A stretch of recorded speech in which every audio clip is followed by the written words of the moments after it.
Good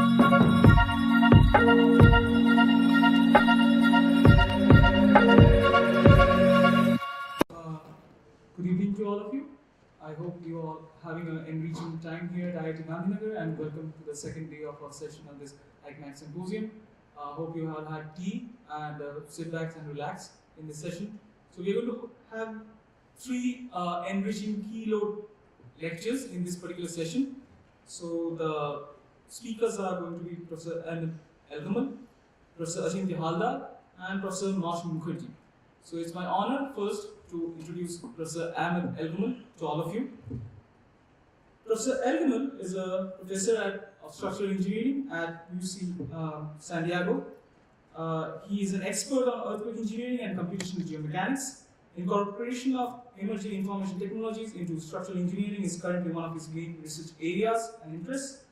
Internet applications include sensor networks, monitoring of civil engineering structures with real-time condition assessment, decision-making algorithms, integration of research and education with live web accessible experiments is a major part of that. Professor Elgamal did his bachelor's from Cairo University and then moved on to do his master's and PhD from Princeton University. Prior to UCSD, Elgamal was a faculty at the Rensselaer Polytechnic Institute, Columbia University, and a technical director of the Rensselaer Geotechnical Centrifuge Research Center. He was also a research fellow at Caltech for short stint. He's a recipient of Shamsher Prakash Award and then is a Presidential Young Investigator Award. Elgamal was also a lead teaching fellow from 1991 to 1992. He's a member of the American Society of Civil Engineers, and Professor Elgamal served as the chair of the Department of Structural Engineering from 2003 to 2007. So all of us, please do let us join and have a big round of applause for Professor Elgamal. And I would like to invite Professor Elgamal to deliver his lecture. Thank you. Everyone who had anything to do with me being here, it's a pleasure to be among friends and colleagues. Last time I was here, I was in the old campus. This time in the new campus. It's an extremely impressive facility, as you, of course, I'm sure you all share that opinion as well. I've attended two sessions related to earthquake engineering, and this past session in particular was most of the presentations were concerned with liquefaction and liquefaction mitigation, and I've been seeing extremely impressive work. There is really not much more that I can add, but I will try in the next few minutes to share a few insights that we have been gaining from some recent work. And also, I've noticed that, of course, this is not an earthquake engineering conference, and so I'm going to try as best as I can to keep that in mind and introduce some basics whenever needed. Thank you. Yes. So let me start and with something about motivation, about liquefaction. The particular research that we're doing these days is funded by the California Department of Transportation, and this is why most of the attention is dedicated to liquefaction effects on bridges. And in particular, as you see here on the right, abutments of bridges are on slopes, and when the soil liquefies, the slope tends to move downwards. It pushes on the foundations and pushes on the deck of the bridge and causes extensive damage to bridges. And what we're trying to do is to see if we can provide some additional insights about system response, the whole bridge, not just the zone of the abutment, and about the mechanism of liquefaction itself through some experimental observations. And as you might know, over the years, much of what we learned about lateral spreading and effects of piles has come from centrifuge experiments. So in this presentation, I'm going to try to touch on some data that we have collected over the years from shake table experiments that complement what has been learned from the centrifuge. So we started many years ago, more than 10 years ago, with this kind of configuration. This is a laminar soil container. At the time, it was about 2 meters in height. And as you see, it is sitting on a shake table. And the shake table also has a concrete platform that results in the container being inclined at a mild inclination here of 2 degrees. And the idea is that the whole system is inclined forward mildly, as you see, and when the shaking takes place and the soil liquefies, then the whole system starts moving down slope, accumulating lateral deformations and pushing on piles that we place inside the container to see the effect of liquefied soil lateral spreading on pile foundations. So this is just a picture of the construction process. This is the pile here inside the middle of the soil container. There is a liner in which we place the sand and saturate it. So this is the saturated model, water surface here. The pile is ready, instrumented, and ready to go. And in addition to these experiments at the time that were about 2 meters in height at UC San Diego, we also collaborated with colleagues in Japan who were conducting the same experiment. It was a joint collaborative effort, but using a 12-meter long, 5-meter high soil box at need in Tsukuba in Japan, as you see here. So we also had data from these very valuable sets of experiments with, again, the 2-degree inclination and with the downslope deformations that you see accumulate upon shaking this model. This is a picture from inside the container. This is a 5-meter high pipe, steel pile with instrumentation all along the height. This is here something that is a net that is hung to also put excess pore pressure transducers and to put accelerometers. And then when the model is built, we get data about the soil response and the pile response. So I want to just show you some still frames about the response of the pile and the soil. So here we are zoomed on the top of the pile. We are looking at the top of the pile. This is the ground surface. The shaking is started. The soil is getting weaker, and it's starting to move down slope. So you see here, the soil is moving down slope. It moves a little bit farther than the pile. You see a gap is starting to open. The pile is stiff, so it's resisting the motion down slope, and the gap starts to open. And then the shaking continues, and you see more soil deformation, and the pile again is resisting and it's not moving as much. The gap is getting bigger. And then you'll see in the next frame something very interesting. This is still at the very early stages of the shaking. And you see, all of a sudden, we are just starting. The soil is continuing to move forward, but you see that the pile actually rebounds and goes backwards. So we go and see the effects of lateral spreading after earthquakes, and we see that the soil has moved several feet. And many people assume that the more lateral deformation that we see after an earthquake, the soil has moved several feet, that this was likely a reason for much more pressure on the foundations, much more lateral pressure on the foundations. What we have been seeing more and more in these experiments is actually that maximum pressures on the pile happen very early during the shaking. As the soil is actually getting ready to, the soil is still somewhat stiff, but it's not stiff enough to hold itself back. It pushes on the pile, but then it's gradually getting weaker and weaker. Pore pressures are still rising, and the soil is getting weaker and weaker. And then it starts flowing, if you will, around the pile a little bit, and the pile, in reaction, rebounds backwards because maximum pressure has already happened and gone. And possibly there are still many more seconds of shaking coming from the earthquake. They might cause more lateral deformations, but they are not causing any more additional pressure on the pile. If anything, actually, the pressure on the pile is becoming less and less with time. So this is a main observation, and it's really a key element to keep in mind now. We're trying to formulate this into a procedure so that the analysis and assessments are done on this basis, as opposed to the current assessments where essentially pressure is proportional in one way or the other to the level of maximum deformations that are observed from the ground. Okay, so you see after that, the soil is liquefied, the water is starting to come out of this gap and from other locations in the model. And we have seen this type of response in many different experiments, and also people who have conducted similar tests elsewhere, not just our group, have also observed this type of response.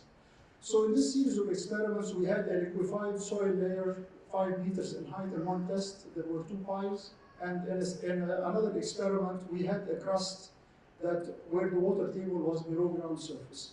And the reason people like to look at these two particular mechanisms is that there is a pressure that comes from the liquefied soil as it moves downslope. But also there is a pressure that comes from the crust that is relying on the liquefied soil for support. And when the liquefied soil gets too weak and starts moving downslope, the crust also moves downslope and starts pushing on the pipe. Whereas the liquefied soil gets weaker and weaker and might start flowing around the pipe, the crust does not get much weaker. It is not liquefied, it still has the same property, and the pressure from the crust eventually becomes really the driving force on the pipes. And so when you see a scenario like this, you need to keep in mind these two characteristics of effects of lateral spreading on pipes, one coming from the liquefied soil, which, like I showed, happens early on the shaking, and then the other coming from the crust, and then comes a little later during the shaking phase. In these experiments, eventually we were shaking and we got as much as 1 meter of lateral deformation in this 5 meter high model. Many people are always concerned, we want to see lots of lateral deformation. They're not happy unless they see that, yes, the soil has moved as much as we see in nature and more. So they're convinced that if there was a potential for load on the pipe to be higher and higher, that the experiment has actually replicated this notion and resulted in pressures that are likely not going to be exceeded because the deformations were not high enough. So in these experiments, the deformations were quite high. Like I said, in the model where the sand was all the way saturated up to ground surface, peak pressures happened in the first 10 centimeters, if you will. And then all the other 90 centimeters, actually the pile was getting relief of the pressure that was applied to it in the first 10 centimeters. We can take a look at the movie. We also, when we were talking with the Department of Transportation, they said, we don't like the steel pile thing. We don't have any steel tube piles. Our piles are essentially all concrete, and we like to see also nonlinear behavior of the concrete. So in this experiment, we had a reinforced concrete pile inside the soil container. We also had a mass at the top to emulate to some extent the effect of the superstructure also. So there is a big mass at the top. And again, you see the container is reclined, and we will take a look at its response from the shaking in this test.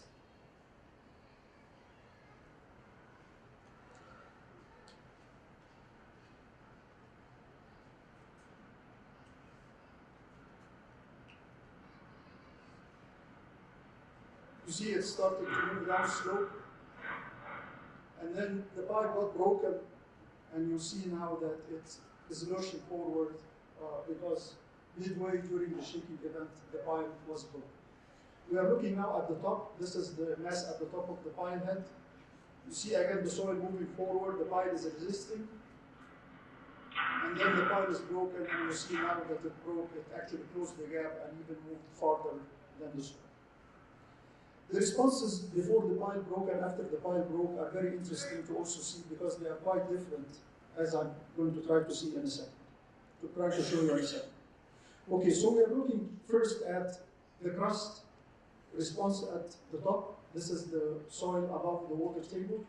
This is the loose layer that was in the middle, and this is the dense layer in which the base of the pile was embedded, and the pile was connected rigidly to the base of the box down here somewhere. So I don't really have a better way to show what I'm trying to highlight, so if you bear with me a couple of seconds. Let's look at the response before the pile got in trouble. These first 6 seconds, for example. You will see that in the dense layer, the response near the top of the dense layer and near the base is not very different. The dense layer is just transmitting the shear waves upwards without much change in its properties and without much change in the trace of the acceleration. And then you see here in the loose layer that the response changes from this character to a response that is highly, highly influenced by asymmetry on one side and by very large acceleration spikes on the other side.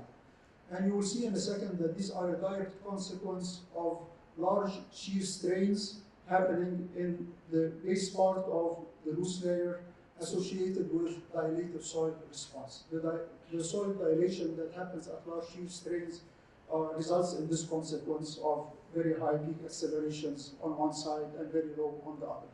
And then you see as you go near the upper part of the loose layer that the response does not show this anymore. So actually that upper part of the loose layer, it's all liquefied, but that upper part of the loose layer is just going for the ride. It is not straining locally. So the strain distribution in the loose layer is highest near the base. This is where most of the accumulated displacement is happening. And then as you go upwards, the upper part of the loose layer and the crust are riding like a rigid body. They are moving like a rigid body. They are not accumulating local strains, and you can even see that from the accelerometer. After the pile broke somewhere here, then you start seeing that spikes are starting to appear even in the dense soil. And the reason is that the pile was actually holding this dense soil before it broke and keeping it from lurching downslope. But as the shaking continued, two things happened. The pile got broken, and so that dense soil lost the support that was coming from the pile. And then the other thing is that even this dense soil started building up excess pore pressure and getting weaker, and the combined effect of the dense soil getting weaker, moving down slope, and the lack of support from the pile is what was leading to this very clear phase of asymmetric response in the dense layer that happened after the pile move. So you see that the mechanism overall is a mechanism of interaction between the structural elements that are resisting deformation and the soil itself. And the behavior really cannot be inferred only from what the free field is doing or only from what is happening locally at the pile, but it's a system behavior and needs to be looked at this way. Okay, so we know historically, I think, what is causing this dilation, what is this dilation, and what is this contractive response, and so forth. And this is a schematic from Yount in the 70s showing that at small levels of shear strain, there are enough space between the soil particles so that the soil particles are able to slip into these spaces, and we get the contractive response. As the particles attempt to contract, or as the soil skeleton attempts to contract, this is what causes excess pore pressure to rise. So excess pore pressure rise is a consequence of the particles pushing on the water because they're heavier and they're trying to move downwards, fill in the spaces. But if the shear strains continue and get more and more, then these spaces are used up already. And the particles have no room but to climb on top of each other. So you see now they start climbing on top of each other, and this is that volume increase. This is the instantaneous volume increase at large shear strains. This is the volume increase that happens especially in the downslope direction when we are trying to accumulate a very large excursion of shear strain in the downslope direction. And because of this mechanism, then to accommodate these large strains, water has to actually now start coming into the space to accommodate that tendency for volume increase. If the water cannot come in, the particles cannot climb on top of each other, and the shear strains are arrested. And so we get this banana-shaped response that I'll show in a second, as you see here. So that regain in shear strain, in shear stiffness and strength is a consequence of this dilated behavior, and it is totally dependent on if the water is able to come in fast enough or not. So if we look, for example, at the case of dense soil, you see here for the dense soil, the dilated response is dominant. Every cycle, you get this huge regain in shear stiffness and strength because there is not enough pores and the skeleton is very dense, and any lateral motion has to be associated with volume increase, and consequently we get this response. This response is happening because this was an undrained test. So there is no way for the water to actually come in, and we get this very significant increase in stiffness and strength. But if you think that we're going to do this test in drained condition, and we are going to do the loading very slowly, so the particles try to climb on top of each other, water needs to go in, we are in no rush. The valve is open, we wait for the water to go in, the particles can climb on top of each other, and all of a sudden, in this scenario of response, we aren't going to get any of this regain in stiffness and strength. Now that we are allowing water to come in, the particles are very welcome to climb on top of each other, and all this regain in stiffness, which is extremely significant in stiffness and strength, goes away. Who noticed this about 100 years ago? Casagrande noticed this about 100 years ago and wrote that as far as he's concerned, medium to loose sands are not going to become a soup upon liquefaction. If they need to deform, they will have to do this kind of decrease in excess pore pressure in every cycle. As the shear strain builds up at large shear strain excursions, you see this continued decrease. It was very obvious and clear to him. Why did we drift from this logic into the logic of that liquefied soil becomes a soup? In my opinion, it was the case history of the San Fernando Dam in 1971 and these very large strains that happened in this scenario that sent the message that when the soil liquefies, it really flows like a liquid. It did flow like a liquid in San Fernando, but I think actually only now are we starting to have a better understanding as to why this happened. And that's a topic of a different story, but it wasn't because the soil became soup in the sense of liquefaction along these lines. This was also observed in a case history where there were earthquake records that showed these acceleration spikes in California. There's no time to get into that, but also there were pore pressure dips, and it manifested very clearly from a site that liquefied that, as you see here, the soil starts stiff, and then at large shear strains, it does this cyclic mobility mechanism directly recorded from an actual site. So it's not only something that we observed in experiments. Okay, so we spent many years, and we're still spending time calibrating soil models to reproduce this mechanism in 3D, obviously because real life is 3D, and the models in 3D today are not excellent. I would say they're good. They still need work. We have been trying to improve from circles to shapes that are more similar to more Coulomb failure criteria and so forth. But again, that's still ongoing. But the emphasis on these models was to reproduce the cyclic mobility mechanism. That was the thing that was lacking at that time. People were modeling liquefied soil as something that becomes like a soup and has no strength or stiffness. And that wasn't the case certainly for clean sands, and this was a much better model to capture clean sands. This is just a slide showing the significant difference between undrained response and fully drained response. And you see here, fully drained response will go like this. Undrained response at some level of strain is going to pick up and get stronger and stronger and stronger until cavitation happens in the end if you go this far. So the difference is very significant. Okay, one more thing related to the importance of keeping this in mind when there is a pile that is interacting with the soil. If you look at the free field response, so to speak, and the shear that happens along the height of the model, so this is one component of shear. Like I said in the test when we shook the hardness and we got 1 meter of response, so 1 meter over 5 meters, we got 20% on average shear strain in this direction. Let's call this tau xy or something, or gamma xy, 20% shear strain. Very large shear strain. Everybody looks at this and they're shocked. But let's look at another component of shear strain that happens in the vicinity of the pile. So now we're looking at plan view. Here, this picture. Here is the pile, and here is the soil trying to flow around the pile in its vicinity. Now this soil has to deal with an additional component of shear strain. Let's call it tau yz. And the shear strain here for the soil to go around the pile this way is not 20%, it is 50%, it is 100%, it's 200%, whatever you want, whatever is needed for the soil to flow around the pile. So in the area of the pile, there are extremely, extremely high shear strains. And that mechanism of cyclic mobility, even if it wasn't apparent in the free field response, will play a major role in that area around the pile and must be taken into account because shear strains in that vicinity are hundreds of %, and even the loosest of soils potentially are going to have some level of cyclic mobility to deal with. And any soil that is not so loose will have significant cyclic mobility effects to deal with at this location. So we tried to do some finite element modeling along these lines.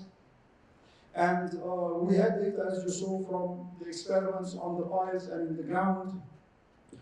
And we eventually made a model that matched approximately the default configuration of the soil container, as you see here, recorded versus computer model. And that was the permeability of the soil that corresponded to this experiment. The only thing we changed after that in the numerical model is permeability of the soil. And this is what we got. So this was the case from the experiment. The profile here showing ground displacements of about 40 centimeters. Now we increased the permeability of the soil. When you increase the permeability of the soil, like we were discussing, the soil gets weaker. It's trying to dilate, and nothing prevents it from dilating. The permeability is high. Water can come in, accommodate the tendency for dilation. So you see from here to here, that's an order of magnitude of permeability, the displacement increased. Another order of magnitude of higher permeability, and you see the displacement at the ground surface even increased more. However, if you go down here, you see that the displacement at depth is decreasing. The reason the displacement at depth is decreasing is that water is now able to travel, get out of the way, and so the soil here is losing the water too fast. The water is traveling upwards, and it's not accumulating as much lateral deformation at depth, but it's accumulating more deformation at the top. And then, of course, at very high permeability, then there is no pore pressure buildup because water just escapes quickly. And you see now going, when you increase another order of magnitude, the ground displacement becomes much less. And also the effects on the pile, in every case, are decreasing. This is moment on the pile with depth. You see this is the case of the original experiment. Higher permeability, less moment on the pile, because the soil can flow around the pile, even though there was more displacement. Higher permeability, more displacement, as you see here, but less moment of the pile, because now the soil is just getting out of the way and moving around the pile, and it's not hanging onto the pile. And of course, at very high permeability, there is little deformation and there is little moment on the pile. Okay, so this slide was attempting to show the very large excursions of excess pore pressure drop because of the dilative characteristics of the model response.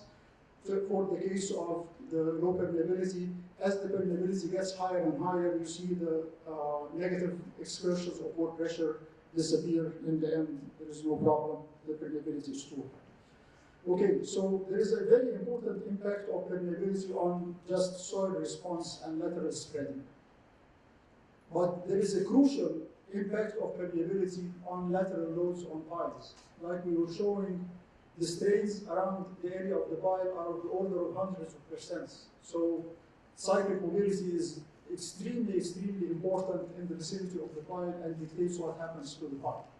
Even more important than worrying about the just for ground response. And then the third observation is large ground displacements are not necessarily an indicator of high loads on the pile. Like we were seeing in most of these experiments, the highest load on the pile happens very early with much less ground displacement. And after that, more ground displacement is actually resulting in lower loads on the pile. Okay, so whenever people are talking about liquefaction or lateral spreading, they're very interested in N160 SPT, they're very interested in the cone penetration test, they're very interested in shear wave velocity.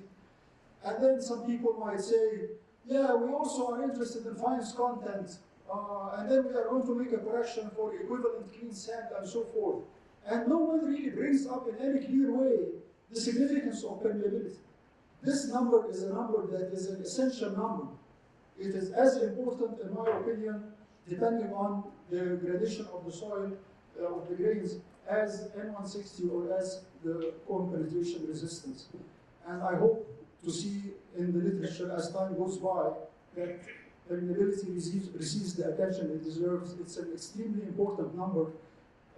Just put it simply, if you have everything is the same, flow counts are the same, everything else is the same, and in one case we have a silt permeability, in another case we have a sand permeability, my guess would be that the pressures on the pile might be 50%, 100% more in the silt case.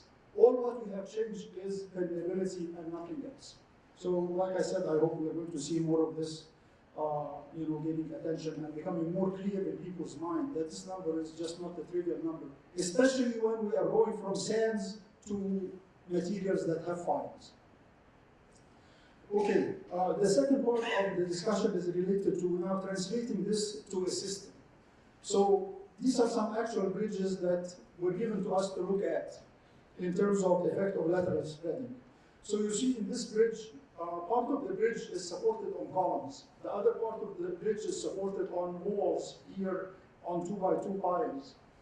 And the soil under the bridge is not uniform along its length. This is about 200-meter long bridge. There is soil here that is weaker soil, looser soil, soil here that is also liquefiable, but it's not so loose. So we have a structure that has all kinds of different characteristics and a soil profile which is not unusual to have also different characteristics. Not one single soil profile that represents the behavior all along the cross-section, longitudinal section of the pipe.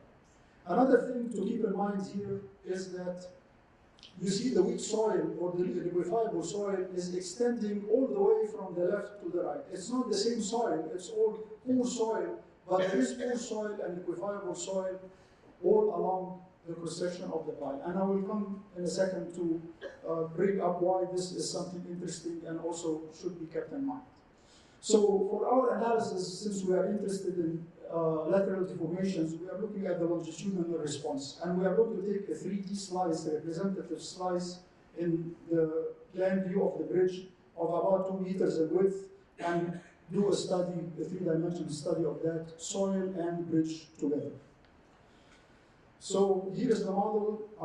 Of interest here are these columns in particular, which are going to be called section 5. In a second, I will discuss section 5, but they are much weaker for some reason than the rest of the bridge that is on this shear wall here and on columns here that are in steel jackets. So this part of the bridge is much weaker than the remainder of the bridge. That's another important observation. The soil model is the new soil model that has been adapted to better represent triggering of liquefaction, but it's the same soil model that we have been using for many years. This is the finite element mesh here from end to end. The poor soil is extending from left to right. The soil here is poor, but not as poor as here, but it's going all the way along the length of the cross-section. And there are different profiles in this section, in the middle of the channel, and on the left section, as you see here, just to emphasize the difference in properties along the length. The loosest of the soil upon liquefaction will do something like this and lose strength. The better soils are going to do dilative response and do something like you see here, but nevertheless will accumulate significant strains while they are doing this.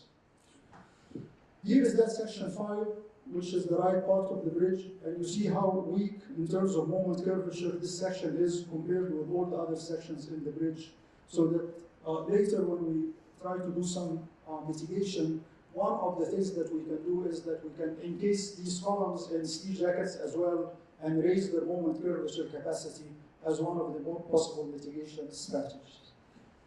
Okay, the ground motion we have used for this simulation is a ground motion that has what people call a pulse or a near-field ground motion. So you see this, acceleration pulse. It's an asymmetric acceleration pulse, and it's a pulse that typically appears in the ground motions that are recorded near faults in strong earthquakes. And this asymmetric pulse ends up being essentially, it's along with the shaking, it's a lurch, a big lurch in one direction, more so than the other direction.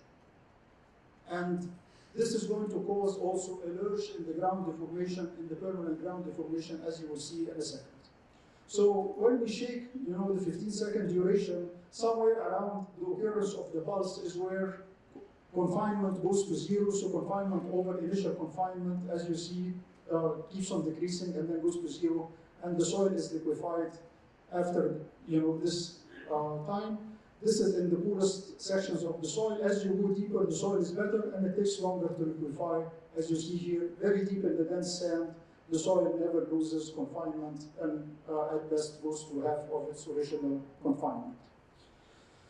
Okay, on the right side, if there was no bridge, we observe here about 3 feet, let's say a meter of downslope deformations on the left abutment and about half this amount on the right abutment. We also see that the whole soil from end to end, you see this arrow here, has actually accumulated a permanent deformation that you see here. So we have two mechanisms that are superposed. One mechanism is local deformation from the abutments. The other mechanism is a lurch of all the ground from left to right. This lurch of all the ground from left to right. When the bridge is there, it does what people call a pile pinning effect, although some people like to use other terms to describe that the soil profile is stronger because of the reinforcement effects provided by the foundations, and consequently, instead of this 0.8 meter that we see, for example, here, the maximum deformation goes down to about 0.4 meters, 40% when the bridge is present. But we still see this lurch that is happening because this is a lurch in the whole soil profile.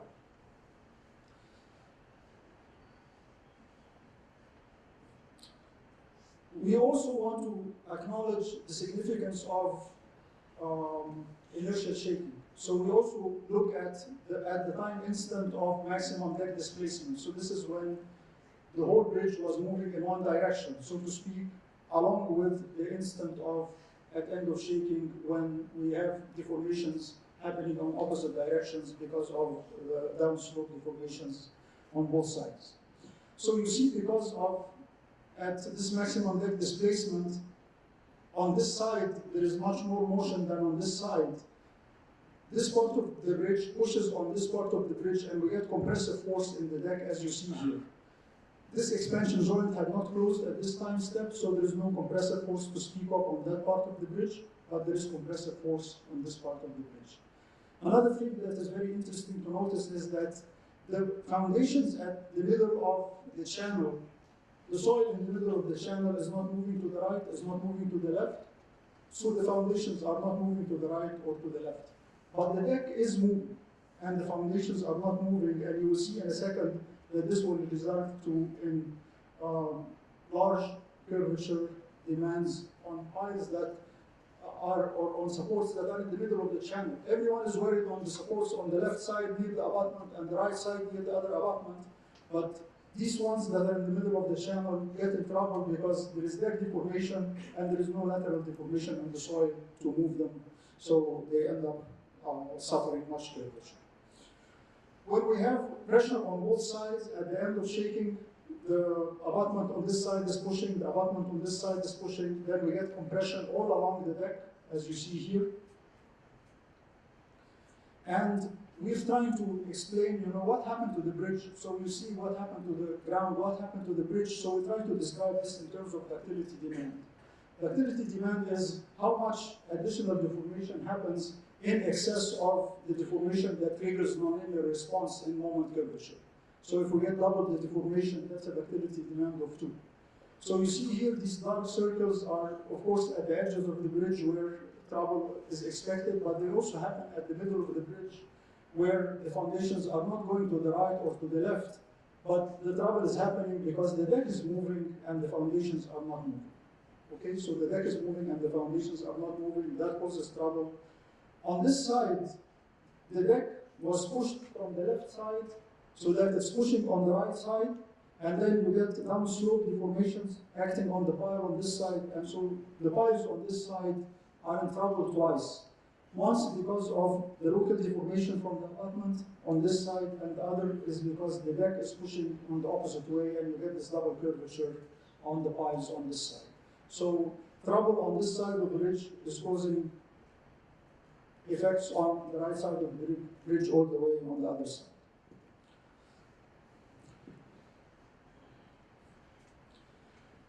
What happens if we reverse the direction of the motion?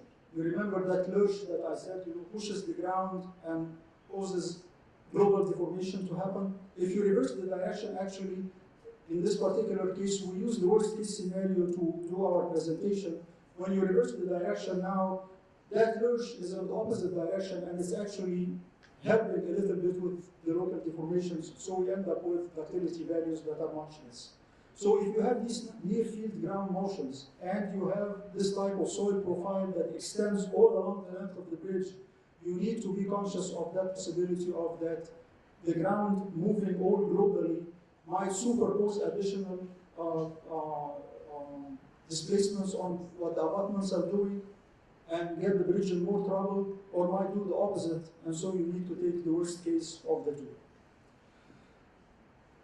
Okay, just quickly I want to show what happened to another bridge, but this bridge is in a canyon, and this is another scenario where the soil in the perimeter outside of the local zone of the bridge is actually very good soil. This soil is not liquefiable, will not never get in trouble. The poor soil is in a bowl here in the zone of the bridge. So this soil that was deposited by the river over hundreds of years or thousands of years, it is loose and liquefiable, but the native soil is very good. In this case, there is not going to be that global lurch.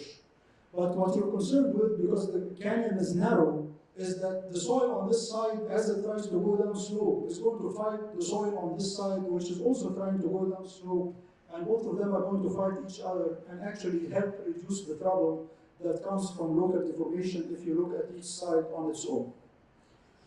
So for example, here you see this soil accumulates 1.9 feet of deformation. This soil only accumulates 0.2 feet because it is being pushed by this soil and kept from going down slope. There's no time, but essentially in the end, I like to show that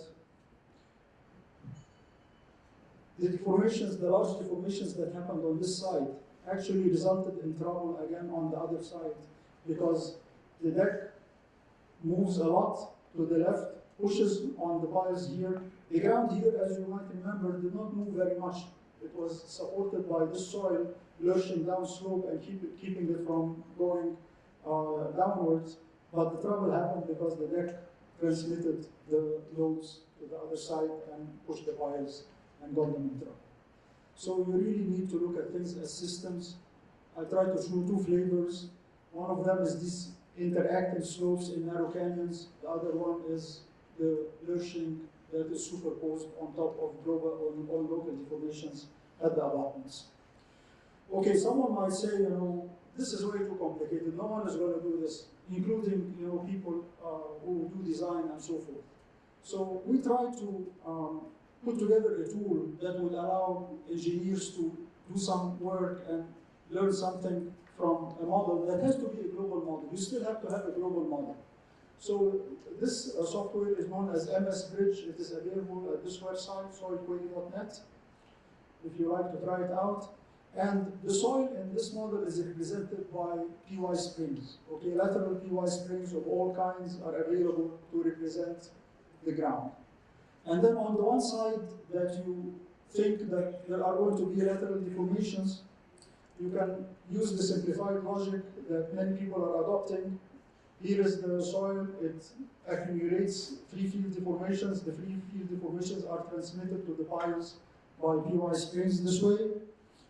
When the deformations are applied, the entire model of the bridge resists, so it's not only this local pile that is resisting, but the entire bridge model is resisting the lateral deformation.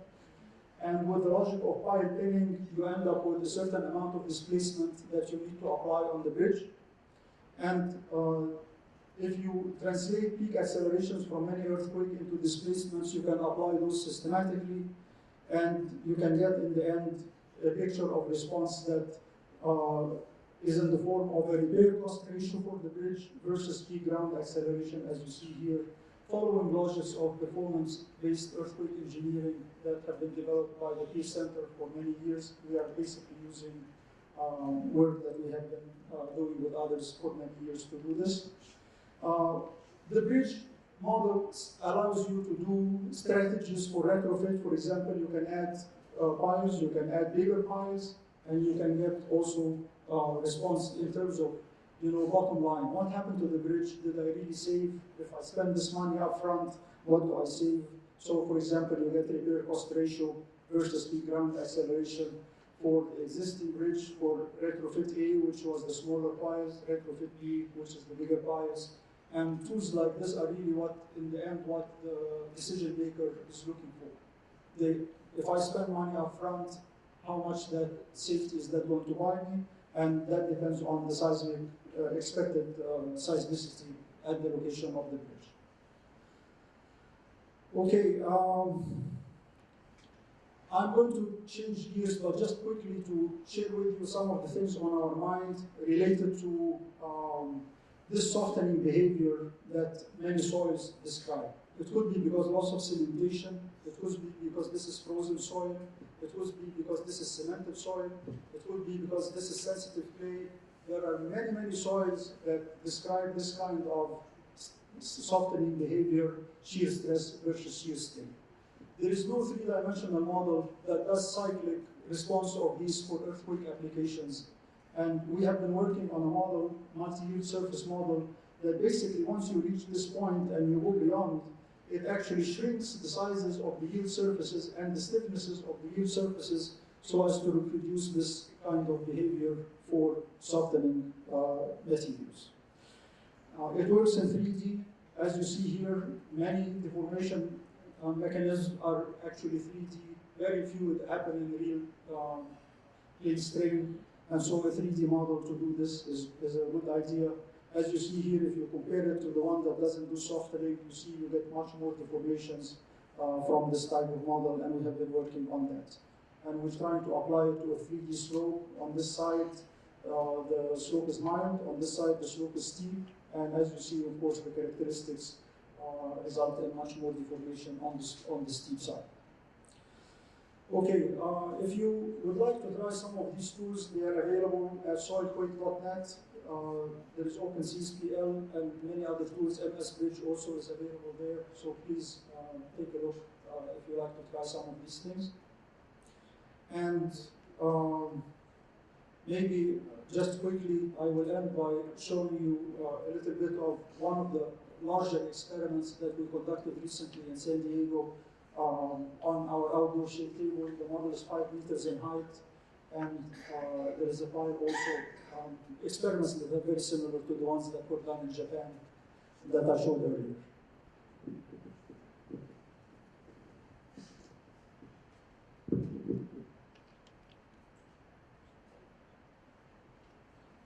This axis inclined at 4 degrees in this experiment. The conditions for the frequency at simulated pattern. The conditions will be enough on the top.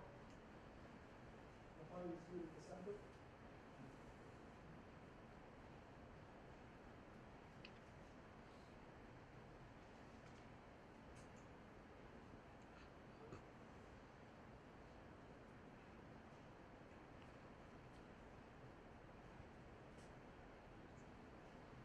There is a crust layer on top. You see the opening here, the gap opening between the pile and the crust layer. This pile actually was held back at the top. You might see that anchor at the top. And the idea was that many bridges actually don't move at the top. So actually the pile is not compliant, and the pile stands in its way because it is supported at the top and supported in the firm soil below. And it offers actually much more resistance to the liquefied soil than if it was a free-head pile, and we are looking at analyzing this.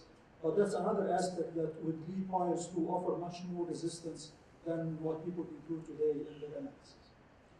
Okay, thank you very much.